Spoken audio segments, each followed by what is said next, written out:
Devil's Garden Outstanding Natural Area.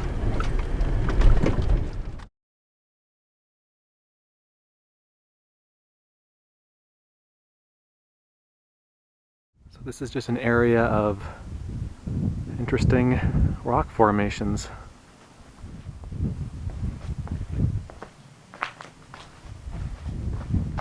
Got a little arch here.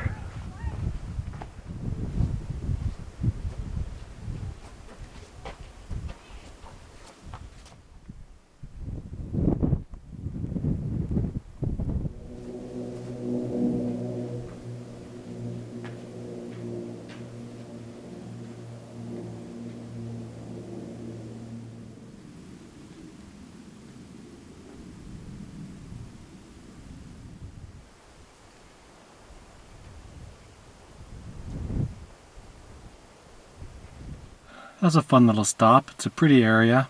I only spent about 15 minutes there. It's not a huge, expansive area. I think that if you had kids with you, they'd have a great time playing around on the rocks. There are a couple families here right now, and the kids looked like they were having fun. It's 12:15. I'm going to leave the National Monument, leave Escalante. What an incredible area. I mean, you could spend lifetimes exploring this place. I've only scratched the surface on this trip. I've been here before, but you know, each time I just do a couple more things, and each time I go away thinking how amazing this area is. It's incredible. But now I'm gonna head back into town, get supplies, and then hit the road. I'm here in Escalante. Such a neat little town. Emptying the water from my cooler. This is the ice I still have left after 9 days in the cooler. I'm back at the visitor center in Escalante.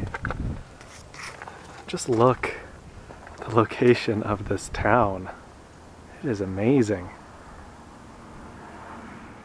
I came here to the visitor center to get information on a particular road that I want to drive. She said that it may or may not be passable right now, but she thinks I'll be okay. So that's good.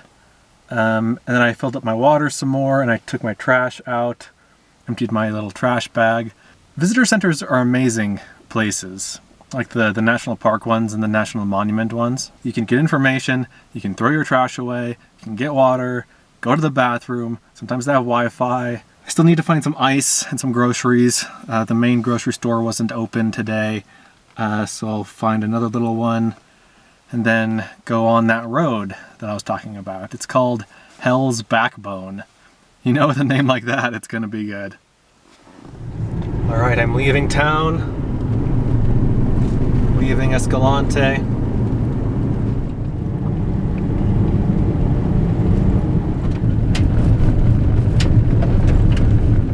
The road has gotten a little bit narrower, and I am definitely up in the forest now, the Ponderosa Pine Forest. There's been some snow on the road, but not that much. And the road has actually been pretty good so far.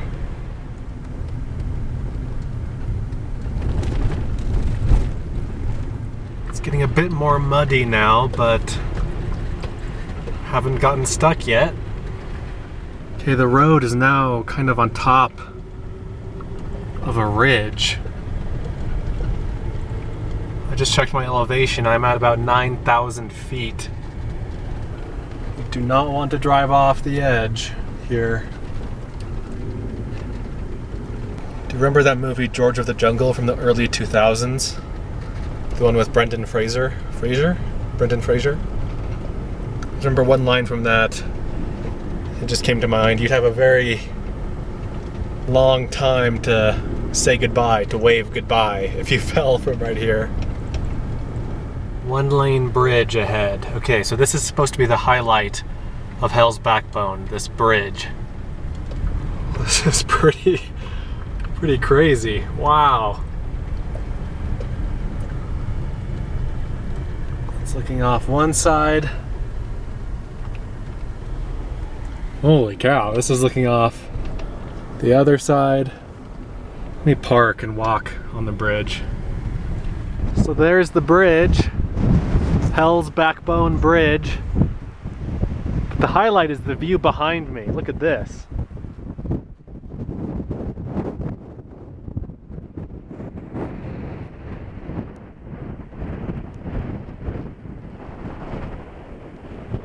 This is insane.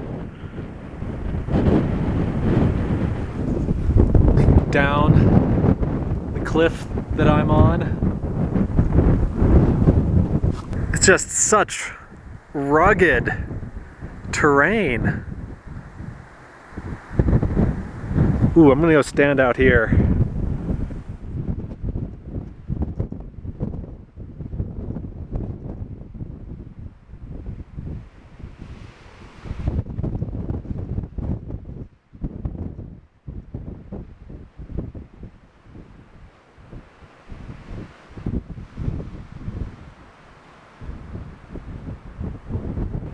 Here's the bridge from the other side.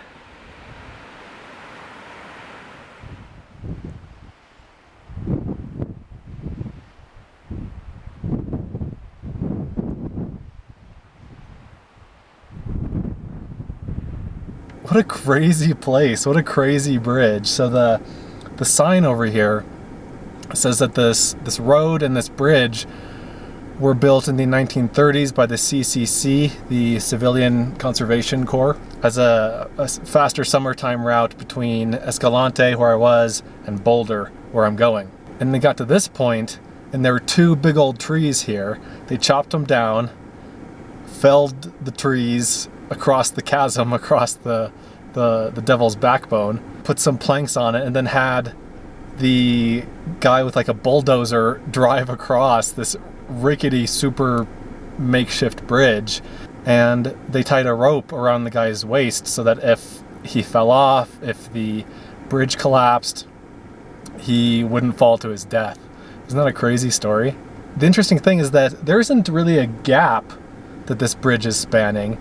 It really is a narrow backbone of rock, and then the bridge is just kind of on top of it. The drive up here, it's really nice at the start. It's pretty at the start when you're still kind of driving through the deserty areas. Once you get into the trees, it's pretty, but you don't really have many views because of the trees. But once you get to this bridge, it is incredible. The bridge alone makes the drive worth it, absolutely. All right, let's head down the road now, down to Boulder. There's some turkeys over here. I don't know, I don't think I was fast enough to catch them, but there's some wild turkeys. There we go.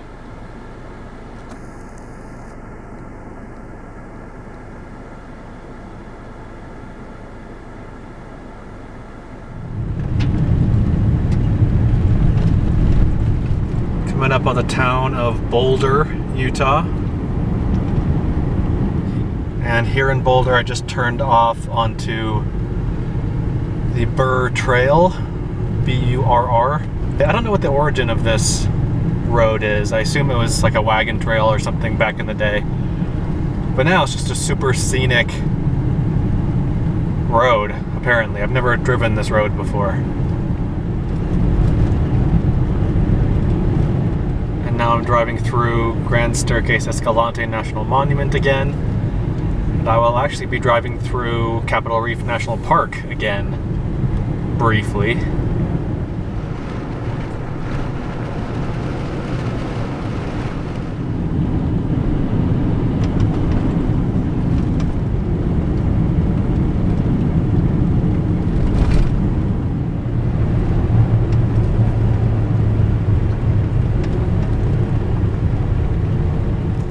Pulled off onto a little side road briefly. This is I think the lower Gulch trailhead or something. When I was looking at maps for this area, I saw that there was a cliff dwelling right here, and I don't think it should take very long to get to. Shouldn't be more than 10 or 20 minutes round trip. So I think I'm gonna go check it out. At the trailhead here, there's a little permit station.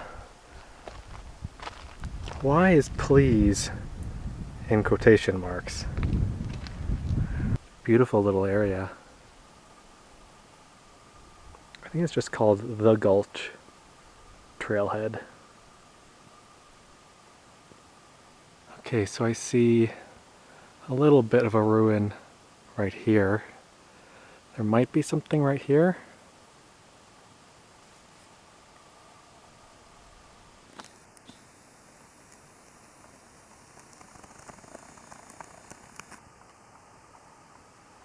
There's a lot of poop on the ground. I don't know if this is rat poop, mouse poop, pack rat poop. But anyway, this is the little ruin. Must have been a granary. It's too small to be an actual dwelling. But I love how you can still see the wood. It's not that big. And inside, it's nothing but more poop. It still looks to be in pretty good condition. I don't know anything about this. I don't know what it's called or how old it is. Most things like this seem to be at least 700-800 years old. It's tucked away underneath an alcove, cave kind of thing.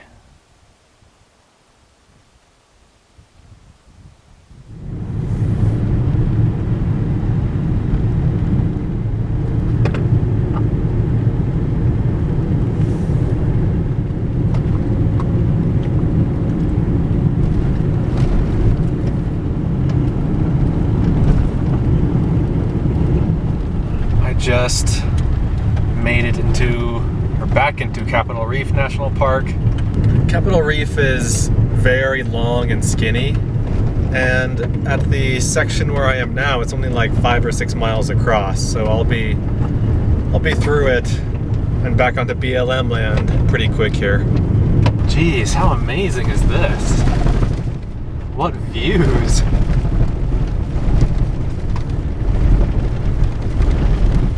It's a weird arch over here.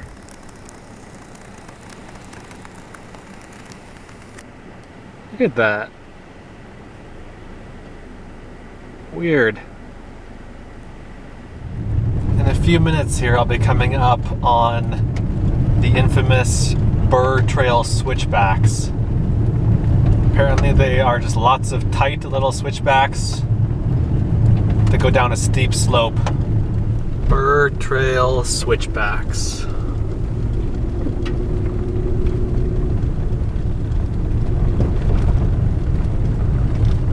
12% grade. Holy cow, this drive today, or this series of drives today, have just been some of the best I've ever done.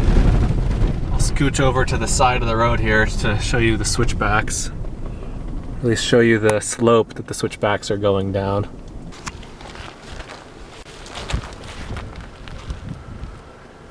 This is what the switchbacks look like down through this unbelievable canyon.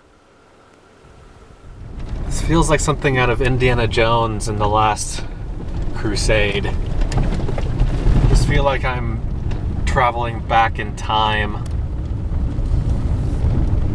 I hope the beauty of the areas I've traveled through today have translated into video. This really is some of the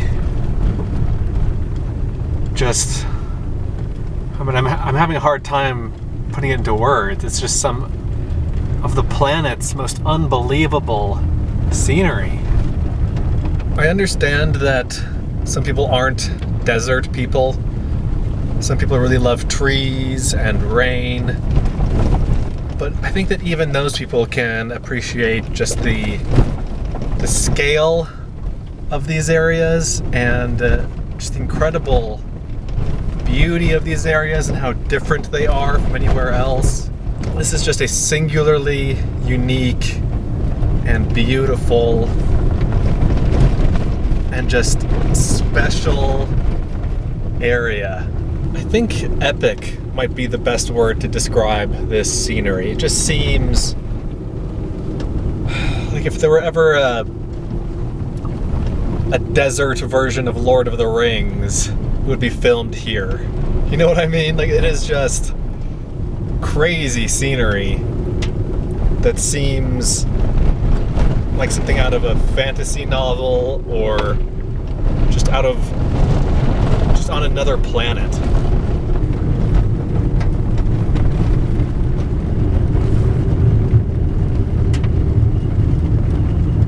Following this road out to what I hope will be a good campsite. It is slow going.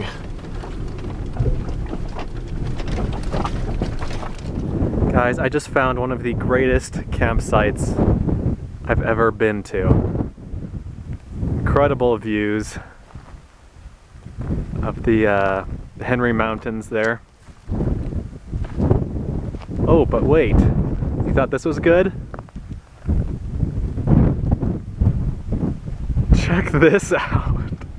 This is unbelievable.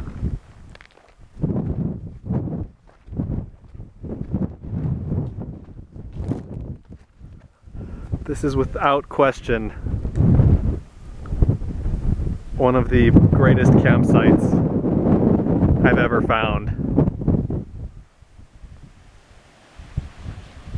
I was driving down that main dirt road. I was looking for side roads that branched off, and I had a good feeling about this one. In the morning you'll be able to see it better. The sun is in kind of a weird spot right now. I'm just posing the car now for some Instagram fodder later on. Isn't that unbelievable though? I mean, yeah, it's windy, but who cares? Everywhere I've been, this whole trip has been windy. If I'm gonna be in a windy spot, I want it to have a view like this. I think this is Capitol Reef over here. I think this is the national park. This is national park land. I'm on BLM land. It's 6:38 and I'm finally done for the day with driving, and I've had to kind of maneuver around and try out several different things at this spot to figure out what was the best spot to sleep, where a good flat spot was that wasn't too windy. The flattest spot was actually right at the edge of the canyon here. But it's also the windiest spot. Even just 10 feet back from the edge of the canyon, the rim, it's much less windy, so this is where I am. It's been a long day. You know, you've been watching the whole time. But yeah, let me know what your favorite part of the video was. This was a crazy day. I mean, the slot canyons this morning, and yelling at the people last night for camping too close to me, and then the Devil's Garden, and getting stuff done in Escalante, and then driving Devil's Backbone, no, Hell's Backbone? Hell's Backbone, and that crazy bridge, and then the last, I don't know, a couple hours that I've been driving just through the desert again. I mean, and then this campsite? It doesn't get much better than this. It really doesn't. This is what it's all about. Thanks for watching. I'll see you in the next video. This is the morning after the night that you just saw. I think this campsite was actually on national park land, just like 20 feet into the border, or in from the border of Canyonlands, or of Capitol Reef National Park. And so I ended up sleeping about a quarter mile down the road last night, and then I just drove back up here this morning. So I'm back on the edge. So don't camp at the actual spot itself unless you can confirm that it really is not quite on national park land.